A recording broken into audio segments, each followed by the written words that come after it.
Aujourd'hui, nous sommes le 15 Sivan, c'est-à-dire la lune est pleine. C'est le moment le plus haut de tout le mois qui représente toute la grande valeur de ce mois, qui est le don de la Torah. Et nous nous retrouvons dans la veille de Shabbat Berotera. Cette paracha fait suite à la paracha de Nassau, où dans cette paracha, on décrit les offrandes des princes. Et on sait qu'Aaron avait beaucoup de peine de ne pas pouvoir participer aux offrandes. Et Akadosh Baruch Hu lui a dit, ne regrette rien. Ta part et celle de tous les Lévi'im est beaucoup plus grande que celle des princes, car tu vas allumer les nérodes de la Ménorah. Ici, on peut dire que la Ménorah, parmi tous les ustensiles et parmi tout le travail du Kohen Gadol dans le Mishkan, l'offrande des Korbanot, la voda de Yom Kippour, l'allumage, c'est le plus important, d'une certaine façon. Pourquoi? Parce que ça représente le modèle du service divin du juif, chaque jour de sa vie. La Neshama descend dans ce monde pour un seul but, c'est se dire tout le temps comment je vais transformer ce monde en Ménorah pour Akadosh Baruch Hu. Chacun doit s'imaginer être à la place d'Aaron et d'allumer la Ménorah. On sait que la Ménorah éclairait tout le Mishkan et que sa lumière, elle sortait et illuminait le monde. Alors peut-être que cette lumière était qu'une lumière spirituelle, mais on dit c'est écrit que la lumière est rayonnée dans tout le monde. Et dans notre génération, qui est tellement différent de toutes les autres générations, chaque juif peut faire une action de lumière. Il peut envoyer cette action et illuminer le monde entier, éclairer le monde entier. Et même les non-juifs, l'Avdil, peuvent le faire. Un juif d'un côté du monde peut attirer la lumière divine et l'envoyer dans le monde entier. C'est de tous ces outils-là que le rabbi parle il y a plus de 33 ans, alors que toute cette technologie n'était pas encore dévoilée et pas du tout utilisée. On voit d'une manière simple aujourd'hui comment un juif peut monter son statut ou dans sa story, une action qu'il fait ou un dvar Torah, et en un clic, il influence tout le monde. Aujourd'hui, chaque juif peut éclairer le monde entier, et c'est ça l'enseignement général de la paracha, où on reçoit les forces d'Aaron pour allumer la menorah. On connaît l'essence d'Aaron. Qu'est-ce qui caractérise Aaron et rechercher la paix et aimer chaque créature, comme c'est écrit. C'est totalement différent de Moshe. Moshe représente la Torah et donc la mida de Emet. Et il ne pouvait pas faire d'écart. Mais Aaron, tout son privilège, c'était justement de regarder seulement les mérites des Juifs. Il ne regardait pas ce qui n'allait pas. Il regardait les mérites des Juifs. Et tout son travail, c'était de faire le shalom. Et des fois, il était obligé même de changer un peu la vérité, comme on peut dire. Bien qu'on doit faire très attention à ce que notre bouche dise que le Emet. Mais quand il est permis de changer un peu la vérité dans un but de shalom, entre deux amis, entre mari et femme. Et donc Aaron, il parcourait tout le camp avec ses habits de Cohen et tournait pour voir toutes les situations. Et quand il voyait une situation un peu tendue entre un homme et une femme, alors il prenait l'homme et il lui disait, tu sais, ta femme, elle dit beaucoup de bien sur toi et elle regrette, etc. Et il disait à la femme, tu sais, ton mari, il regrette et il parle tellement de toi, etc. En changeant un peu de la vérité, il arrivait à faire le shalom.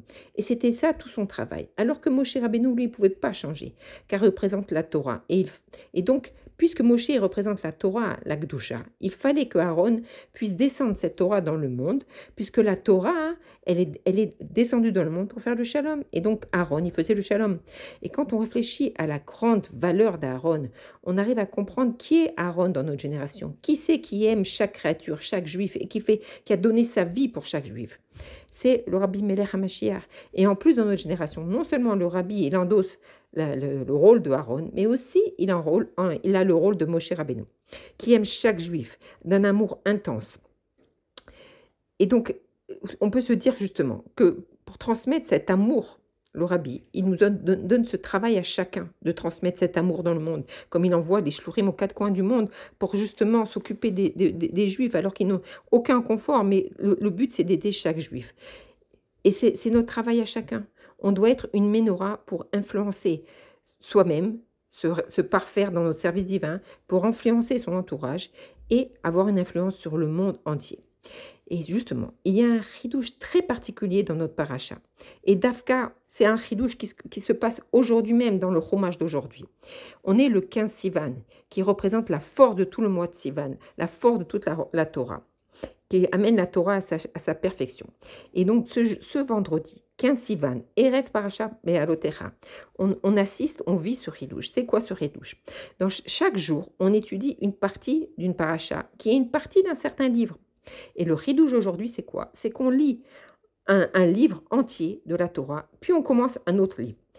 On va expliquer. On a l'habitude de répartir la Torah en 5 livres. Comme on le sait, à la fin de chaque livre, on dit Chazak, Chazak. Et on voit aussi qu'entre chaque livre, il y a un espace de 4 lignes qui sont vides, qui séparent 2 livres. Et donc, toutes les parachutes sont écrites en continu. Et la Gemara, elle nous rapporte un verset de Michelet et qui nous dit que dans la Torah, il y a 7 piliers. Et la Gemara de nous expliquer d'une manière simple qu'il y a aussi une répartition en 5 livres, mais il y a aussi une répartition en 7 livres. Et cette répartition, elle se fait d'Afka dans notre paracha. Comme on sait qu'il y a écrit le Vayehi ben Soa à Aaron, suivi d'un autre pasouk Uvenure Yomar Shuva. Ces 2 psukim, ils représentent un livre de la Torah. Alors ça paraît très surprenant, comment 2 pasouks, ils peuvent être un livre de la Torah. Et on voit en effet que si on regarde le Sefer Torah, on voit que ces 2 pasukim, ils sont entourés de 2 nun à l'envers, qui représentent comme une certaine parenthèse. Et donc, grâce à ça, on voit que la répartition des livres de la Torah, il se fait d'une autre manière. C'est-à-dire que notre Sefer Bamidbar, il commence par la paracha Bamidbar et il va se finir jusqu'au Chumash d'hier. Et aujourd'hui, donc après ce premier Nun à l'envers, on commence un 5e Sefer Torah qui comporte que 2 psukim. Et ensuite, après ce Nun à l'envers, on a le 6e Sefer. Et ce 6e, il commence par Vayeyam Kemitnonenim. Et ensuite, à la fin de Sefer, on a le Sefer Dvarim. Et donc, on voit, le Rabbi nous tire un enseignement extraordinaire de tout ceci. Pour comprendre pour expliquer cette répartition, le Rabbi nous demande de nous pencher dans les Pirkei Avot qu'on va lire ce Shabbat. On sait que chez Chabad, on a le minhag de continuer à lire les Pirkei Avot pendant tout l'été jusqu'à Rosh Hashanah. Et donc ce Shabbat, on va lire le Perek Bet. Et dans ce Perek Bet, on nous dit que Rabban Ben Zakkai, il avait 5 élèves. Et on va expliquer qui était un peu le Rabban Ben Zakkai. C'était une personnalité très très très spéciale parmi tout le Ham Israël. Il a vécu plus de 120 ans et sa vie a été partagée en 3 périodes totalement égales de 40 ans.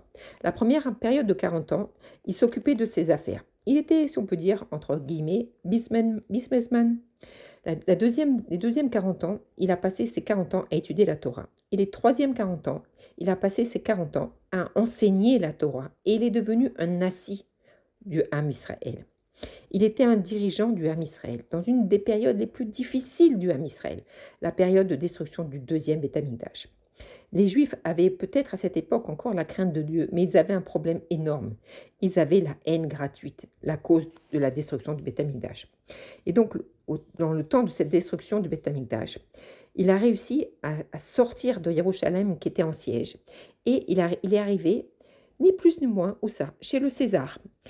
Et il lui a demandé 3 choses. Et le César lui a accordé. Il faut savoir que ce César, c'était Adrianus. Et qu'on pensait encore que c'était César, c'était Titus qui régnait encore. Mais Titus venait de mourir. Et à Rome, on a décrété que c'était Adrianus. Il a été élu pour remplacer Titus. Mais lui, il ne le savait pas encore. Et c'est le Rabban Ben Zakkai qui lui a appris.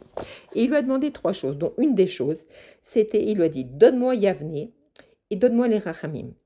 Toi, tu vas détruire Yerushalayim, alors donne-moi moins ça. Et c'était très dur de voir cette destruction. Et en même temps, de voir d'être confronté à on peut comprendre la souffrance d'un grand de la Torah qui voit le Beth Amikdash brûler. Mais il a saisi l'occasion tout de suite, avec une présence d'esprit, de sauver ce qu'il pouvait sauver, c'est-à-dire il a sauvé la Torah.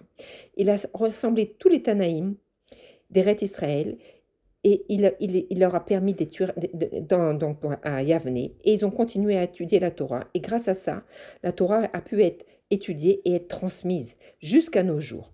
Et donc, si on a le mérite d'étudier la Torah aujourd'hui, c'est grâce à Rabban Ben Zakkai. C'était le seul point de la Torah dans le monde. Et donc, c'est écrit justement, et ce qui est très étonnant, c'est tout la question que le Rabbi va expliquer maintenant. Un tel maître de la Torah, c'est écrit dans la Mishnah qu'il avait 5 élèves. Et le Rabbi posait la question, comment c'est possible? C'est sûr qu'il avait des milliers d'élèves, et si on peut dire que même nous, on est ses élèves, comment on peut dire qu'il avait 5 élèves? Et le rabbi nous expliquait. En fait, ce n'est pas 5 élèves, c'est 5 sortes d'élèves. Tous les étudiants de la Torah, de toutes les générations, on peut les diviser en 5. Et Davka, lui qui représente le père de tous les élèves, il avait parmi ses élèves ces 5 sortes, comme les 5 Romashim de la Torah. Et donc maintenant qu'on a expliqué qu'on a les 5 élèves et qu'on a les 5 Romash, c'est encore plus difficile de comprendre cette répartition en 7. Pourquoi on doit séparer les Sefer Torah en 7? Il y a encore une autre question que le rabbi pose, puisque chaque Sefer, il a un nom. On sait qu'il y a un nom de Bereshit, Shemot, etc. On a le 5e Sefer qui s'appelle Sefer Vaï bin Aaron. Mais quand on arrive au 6e Sefer, on ne peut pas lui donner de nom. Et pourquoi on ne peut pas lui donner de nom? Parce qu'on sait qu'on nomme un Sefer d'après un des premiers mots, ou le premier, ou les suivants, des noms du premier pasuk. Or, le 6e Sefer commence que par des noms négatifs. Alors on s'est dit, bon, ok, on ne peut pas donner d'après les premiers noms, on va passer à l'histoire qui va suivre. Et quelle histoire qui vient suivre après? C'est l'histoire de la faute de Myriam. Ah, oh là là, alors on va passer à l'histoire suivante. Et là, on nous raconte l'histoire des Meraglim. Alors on va passer encore à l'histoire suivante. Et là, on nous raconte l'histoire de Korah. Que se passe-t-il? Qu'est-ce qui se passe? La Torah qui nous décrit que des choses positives, on arrive à quelque chose de très difficile, que des choses négatives. Et le rabbi de nous dire, Bémet, le Ham Israël, il se divise en 5, comme on l'a vu avec Rabban Ben Zakkai. Mais il y a encore une autre répartition en 7. Et d'Afka, cette répartition en 7, on peut la voir dans notre paracha.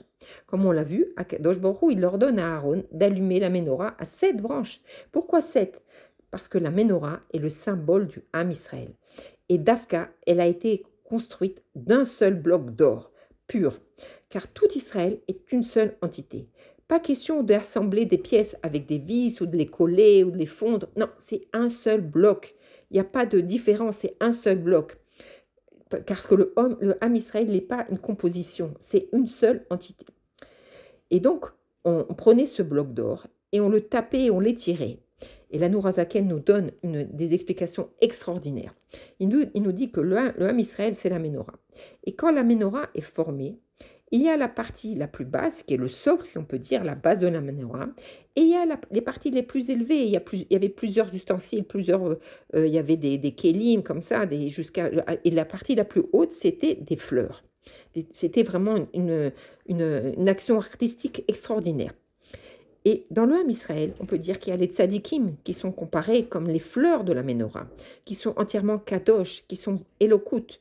Mais il y a aussi d'autres juifs qui sont comme le bas de la menorah, tout en bas. Et d'ailleurs, il faut baisser les yeux pour voir le bas. Et on ne voit pas la finesse de l'artiste dans cela. Chez les tzadikim, tout est lumière. Et en bas, peut-être ça demande du nettoyage, faire briller, alors qu'en haut, tout est clair, c'est de l'or pur. En bas aussi, c'est de l'or pur, mais ça ne se voit pas automatiquement, peut-être ça peut être sali. Et la Nourazaken nous dit quelque chose d'extraordinaire. Il nous a dit qu'il y avait plusieurs pièces, il y avait plusieurs, bien que c'était un bloc entier, mais on étirait la menorah, on étirait l'or pour former plusieurs ustensiles. Et donc, si on pense que la menorah elle était une composition de plusieurs pièces, ça voudrait dire qu'on pouvait avoir un tzaddik et un rachat et qu'on les unit par une certaine pièce. Mais ce n'est pas du tout le cas.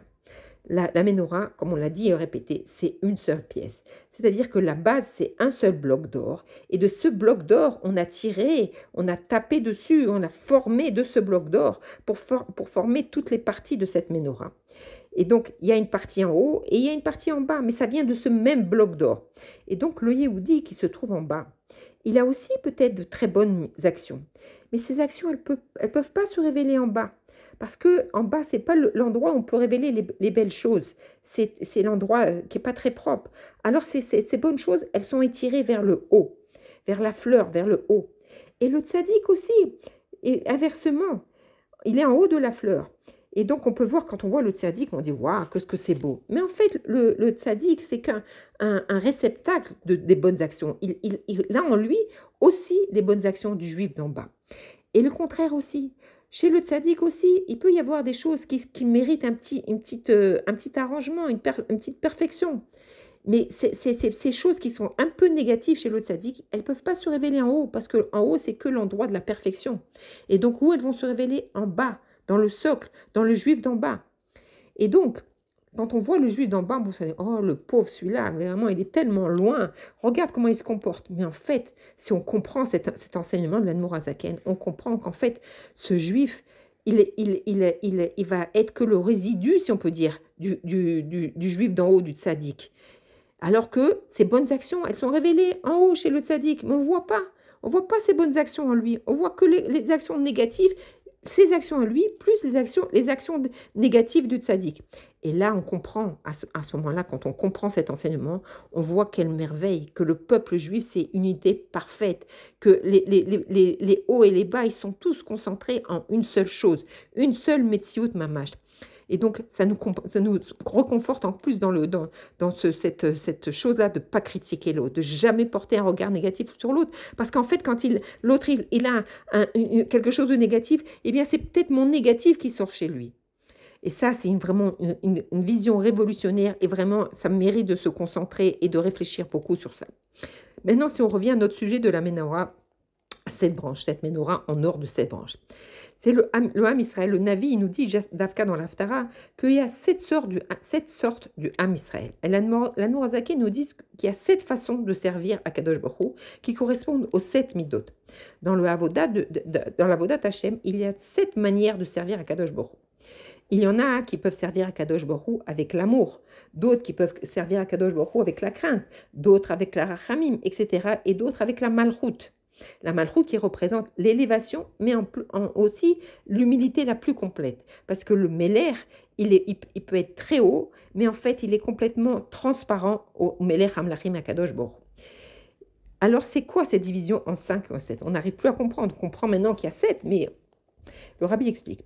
Il y a une grande différence dans le service du vin du juif. Il y a le service du vin divin qui est dans le domaine de la Gdusha. Et il y a le service divin qui est dans le domaine de l'influence vers l'extérieur pour réparer le monde. La Gdusha, c'est la Torah et les mitzvot.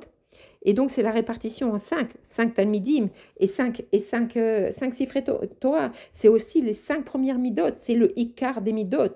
On sait qu'il y a Chesed, Gvura, Tiferet, Netzar, Od, c'est les 5 midot qui construisent la personne, qui sont à l'intérieur de la personne. Et il y a Yesod et Malchut, ce sont les midot qui sont vers l'extérieur, qui transmettent la personne. Pour transmettre vers l'extérieur, elle a besoin de Yesod et Malchut.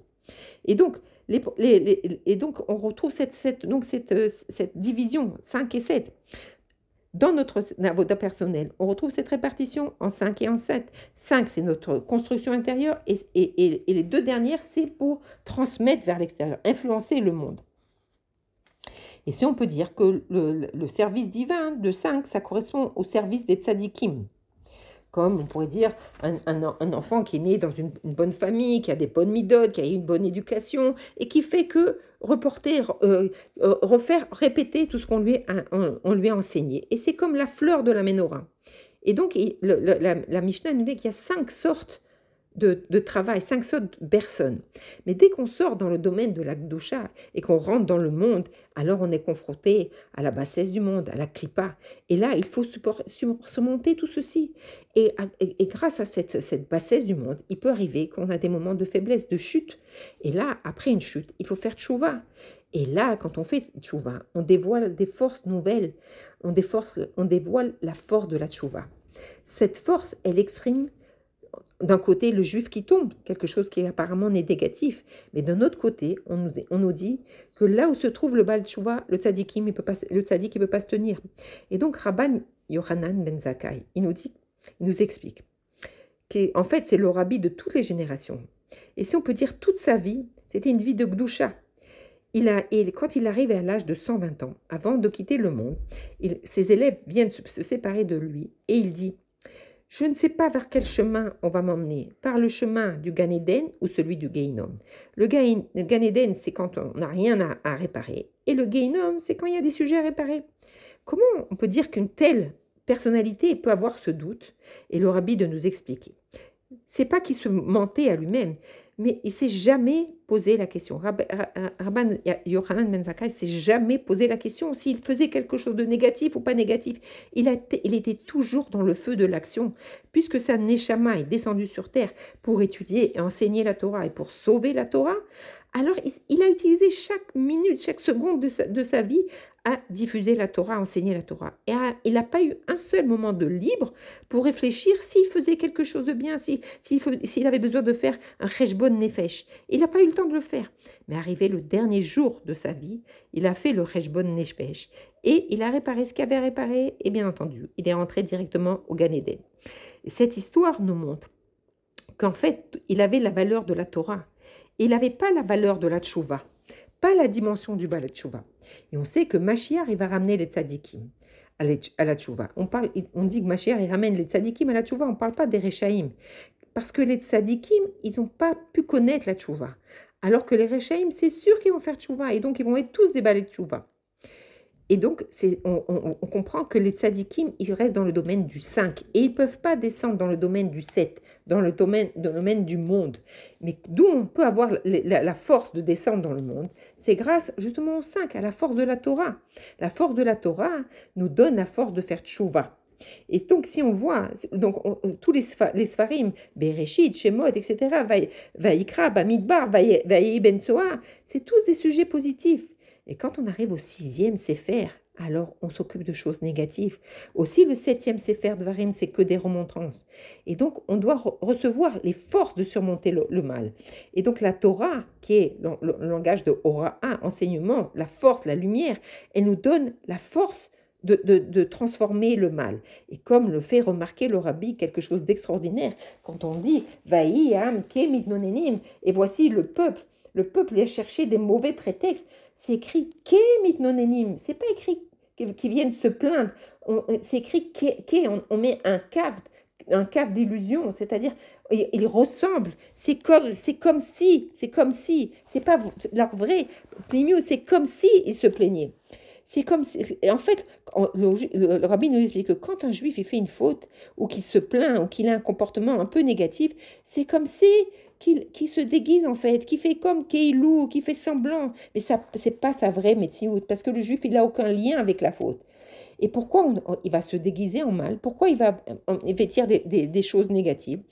Et pourquoi la Neshama, elle va se laisser plier, elle va même participer à la faute avec la Nefesh Abahamit? Pourquoi elle doit être dans cette situation où le juif doit faire une faute? Tout ça pourquoi? À cause de la grande valeur de la tchouva. La tchouva, elle est tellement haute que ça vaut le coup. C'est comme une grue. Pour soulever un bâtiment, elle ne peut pas le soulever du haut. Il faut qu'elle vienne en bas et qu'elle soulève par le bas. Et le rabbi de nous dire quelque chose d'extraordinaire. La mitzvah de l'allumage des bougies.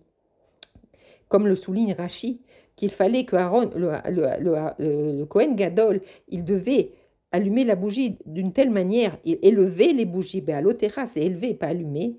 Il devait allumer la bougie de telle manière que la bougie, elle prenne, que la mèche, elle soit imbibée d'huile entièrement et que ça devienne, c'est pas seulement une veilleuse, mais ça brille d'une très grande flamme, que la flamme, elle s'élève d'elle-même. Après, il pouvait passer à l'autre bougie. Comme on explique à Chalevet, Olam et Léa. Ce travail, cette flamme, elle est bien sûr, si on peut dire, elle est plus grande chez les tzadikim, puisque les tzadikim, c'est la Torah, c'est Elokut, c'est la divinité pure.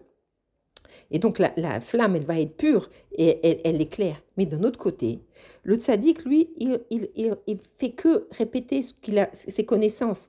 C'est ses connaissances qu'il a acquis ou ce qu'on lui a appris, il les reflète, il les retransmet. On peut pas savoir si ça vient vraiment de son être profond. Tandis que le Baal Tchouva, qui va crier Elokut, et qui est peut-être encore avec des habits de la Klippa, et encore un langage peut-être pas tout à fait adapté à la Torah, mais quand il crie Elokut, ça vient de ses tripes, ça vient du profond de lui-même, ça vient de son essence. Il crie Elokut, quand il va être allumé, alors c'est tout son être qui est allumé, et c'est cette flamme qui va élever, et cette flamme, elle va venir vraiment de lui, pas comme quelqu'un d'autre qui pourrait juste refléter, retransmettre ce qu'on lui a appris, mais que ça ne représente pas sa vraie Ma'oud. Tandis que le Baal Tchouva, c'est sa vraie Ma'oud qui brille. Et ça brille de toute son essence. Et c'est grâce justement au fait d'arriver en bas qu'on peut arriver à ce niveau tellement élevé. Et donc la Torah, elle donne la force. Quand on dit Ke mitnonenim avec ce kaf, c'est pour nous donner la force justement de descendre en bas, le plus bas, d'arriver dans le 7, dans la Touma, l'endroit le plus bas du monde. Tout ça, pourquoi? Pour pouvoir, grâce au fait qu'on arrive en bas, de pouvoir tout élever vers l'Akdosha. Parce que si on n'avait pas la possibilité d'arriver dans les bas-fonds, d'aller dans les endroits où peut-être il y a des juifs égarés, ou même le monde égaré, des mondes qui sont sales, grâce aux juifs qui va arriver, peut-être on va dire il est tombé, oh le pauvre il est tombé, mais quand il va faire tchouva, il va non seulement élever tous les juifs qu'il aura rencontrés sur son passage, mais il va enlever même le monde matériel, il va l'élever dans l'Akdosha. Ah, c'est vrai que cette mission elle est très difficile et très dangereuse parce qu'on ne sait pas où ça peut mener. Mais c'est ça tout le challenge. Et donc, quand on parle de Torah, c'est le chiffre 5. Quand on parle de transformer, éclairer le monde et d'arriver au but du monde, de Dira Betartomnim, Shalevet, Olam Elea, alors il faut descendre en bas pour voir monter.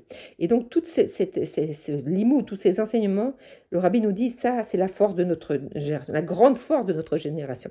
Il n'y a jamais eu une génération comme la nôtre qui a compris autant de Balei Tchouva.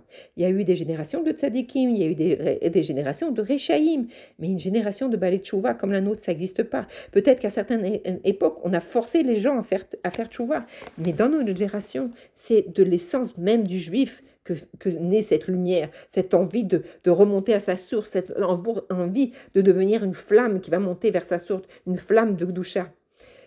Ce réveil, il vient, c'est un vrai réveil qui vient du bas. Et notre génération, c'est vrai qu'elle reçoit toutes les lumières et toutes les forces des générations précédentes. On est comme le nain sur les épaules du géant. Mais d'un autre côté, c'est notre génération, c'est les talons de notre... C'est nous-mêmes, c'est notre génération qui va amener la Géoula. Pas la Géoula simplement à notre génération, mais à toutes les générations d'avant. Tous ceux qui sont dans les cimetières, ils vont se lever avec Triatametim grâce à notre génération. Et c'est pour ça, quand le rabbi il dit « Faites tout ce qui est en votre pouvoir pour faire venir Mashiach », c'est ça, illuminer le monde avec cette flamme qui vient de nous-mêmes, illuminer l'obscurité. Et avec cette force de ce Shabbat, on reçoit ces forces de ce Shabbat pour faire ce travail, de dévoiler la flamme qui brûle et qui crie « Ad Matai » jusqu'à quand, Akadosh Baruch Hu, on crie de toutes nos forces Ad Matai. Et quand on mérite d'être ce jour du 15 Sivan qui représente la pleine lune de la Torah, on reçoit, Bezrat Hashem, on va recevoir tout de suite Mashiach Tzidkenu, aujourd'hui même. Yechi Adonenu Morenu Verabenu Melech HaMashiach L'Olam Vaed.